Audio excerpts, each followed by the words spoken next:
नमस्कार दोस्तों, स्वागत है आपका हमारे चैनल नितेश तिवारी लर्निंग पर। तो संविधान क्यों और कैसे पार्ट 2 है। पार्ट 1 ऑलरेडी आपका जो वीडियो है वो चैनल पर अपलोडेड है।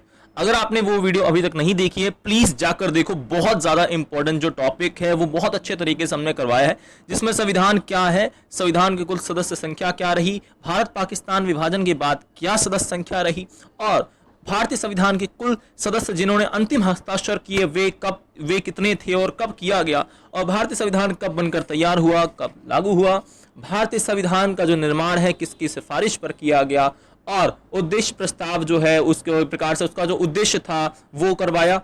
संविधान सभा की कुल बैठकें, संविधान सभा के अध्यक्ष, संविधान सभा के अस्थायी अध्यक्ष और संविधान सभा की प्रारूप जो समिति थी उसके प्रारूप समिति के अध्यक्ष, मतलब बहुत कुछ करवाया गया है। अगर आप जानना चाहते हैं सारे क्वेश्चंस के आंसर तो आप मस्ट वॉच करो फर्स्ट पार्ट को, ठीक है। अब आपके लिए पहला एक क्वेश्चन मैं बोलता हूं कि हमारे संविधान का निर्माण किसने किया था, यह मैं वीडियो के अंत में बताऊंगा। तो आप कमेंट बॉक्स में आप मुझे बता सकते हो, बाकी वीडियो के अंत में आपको मैं बता दूंगा कि भारतीय संविधान का निर्माण किसने किया है। और बहुत आप कोशिश करोगे, हो सकता है बहुत सारे लोगों को पता हो और हो सकता है गलत भी हो सकता है कि बहुत सारे लोग गलत बताएं।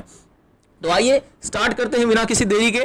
तो सबसे पहले आज इस वीडियो में हम 3 बहुत महत्वपूर्ण टॉपिक्स को कवर करने वाले हैं, जिसमें भारतीय संविधान की प्रमुख बैठकें पहला, दूसरा भारतीय संविधान के कार्य या फिर मैं कहूं हमें संविधान की आवश्यकता क्या है, ये दोनों क्वेश्चन सेम है, और तीसरा हम जो टॉपिक कवर करने वाले हैं वह भारतीय संविधान की विशेषताओं के बारे में है। तो 3 महत्वपूर्ण टॉपिक को इस वीडियो में पार्ट 2 में हम कवर करने वाले हैं। तो आइए पहला क्वेश्चन, भारतीय संविधान की प्रमुख बैठकें कब हुई थी।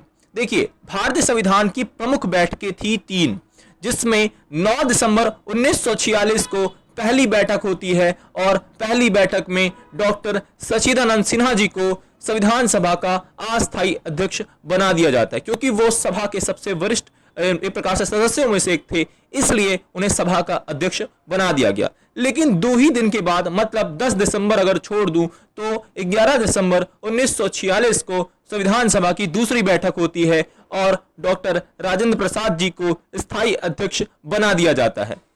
13 दिसंबर 1946 तीसरी बैठक, जिसमें पंडित जवाहरलाल नेहरू जी ने संविधान सभा में उद्देश्य प्रस्ताव पेश किया। तो ये संविधान की प्रमुख 3 बैठकें रही, जिसमें आपने देखा कि इसमें सेम मंथ है, मतलब दिसंबर का महीना है, ईयर सेम है 1946, बस आपको 9, 11 और 13 जिसमें एक एक दिन का गैप है, इस तरह से याद करने का प्रयास करना है।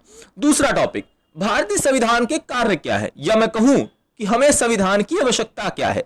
तो हमारे पास 4 जो संविधान के कार्य हैं जो आपके एनसीईआरटी बुक में दिए गए हैं, मैं उन्हीं को डिस्कस करने वाला हूं।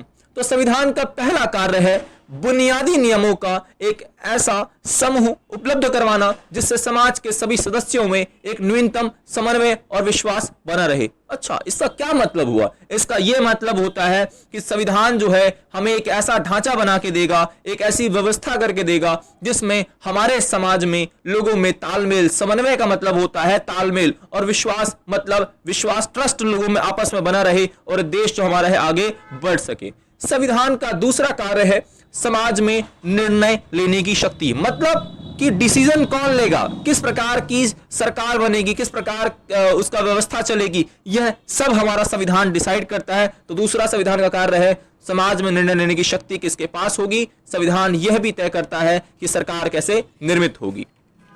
तीसरा संविधान का कार्य, सरकार द्वारा अपने नागरिकों पर किए जाने वाले कानूनों पर कुछ सीमाएं। कहने का मतलब सरकार अपने नागरिकों पर जो कानून बनाएगा उसकी सीमाएं हैं। सरकार आम नागरिकों के मौलिक अधिकारों का हनन नहीं कर सकती, उसका उल्लंघन कभी नहीं कर सकती। और चौथा संविधान का कार्य है सरकार को ऐसी क्षमता प्रदान करे जिससे वह जनता की आकांक्षाओं को पूरा कर सके, और न्यायपूर्ण समाज, एक ऐसा समाज जहां हर व्यक्ति को एक अपना अधिकार मिल सके, अपना हक मिल सके, एक न्यायपूर्ण समाज की स्थिति स्थापित करने का काम है जो संविधान का चौथा कार्य कहलाता है। अगर मैं कहूं पांचवा, तो संविधान हमारे मौलिक अधिकारों की रक्षा भी करता है जो हमारे लिए बहुत आवश्यक है।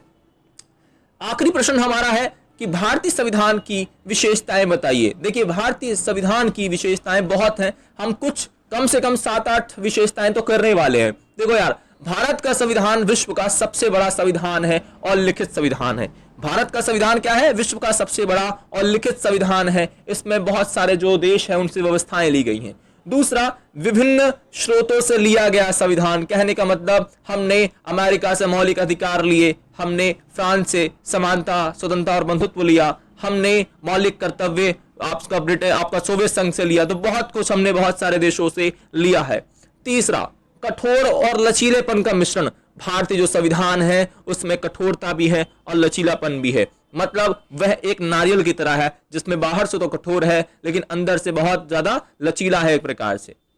चौथा, इसकी विशेषता मौलिक अधिकार। भारतीय संविधान में मौलिक अधिकारों की व्यवस्था है जिसमें शुरुआती 7 मौलिक अधिकार, वर्तमान में 6 मौलिक अधिकार है। समानता, स्वतंत्रता, शोषण के विरुद्ध अधिकार, धार्मिक स्वतंत्रता का अधिकार, शिक्षा और अल्पसंख्यक के अधिकार, और छठा, संवैधानिक उपचारों का अधिकार। आपका पांचवा इसमें पॉइंट रहेगा कानून का शासन। भारतीय संविधान की विशेषता यह भी है कि कानून का शासन होगा, कानून के समक्ष सभी समान होंगे, सभी को समान अधिकार दिए जाएंगे। और छठा, मौलिक कर्तव्य। भारतीय संविधान में 11 मौलिक कर्तव्य हैं जिसमें पहले 10 हुआ करते थे और मौलिक कर्तव्य भारत ने सोवियत संघ से लिए हैं। ठीक है। अगला 7वां पॉइंट है एकल नागरिकता। भारत में एकल नागरिकता की व्यवस्था है। इसका कहने का मतलब है कि भारत के नागरिक अगर आप हैं तो आप किसी और देश की नागरिकता नहीं ले सकते हैं, यह इसका प्रावधान है। और अगर आपने किसी और देश की नागरिकता ले रखी है तो आप भारतीय नागरिकता नहीं रख सकते हैं। अंतिम पॉइंट हमारा रहेगा स्वतंत्र न्यायपालिका। स्वतंत्र न्यायपालिका का मतलब है कि भारत का संविधान जो है उसमें एक ऐसी न्यायपालिका की व्यवस्था की गई है कि वह बिना किसी दबाव के, बिना किसी एक प्रकार से प्रेशर के अपना काम कर सकती है और सभी को न्याय दिला सकती है।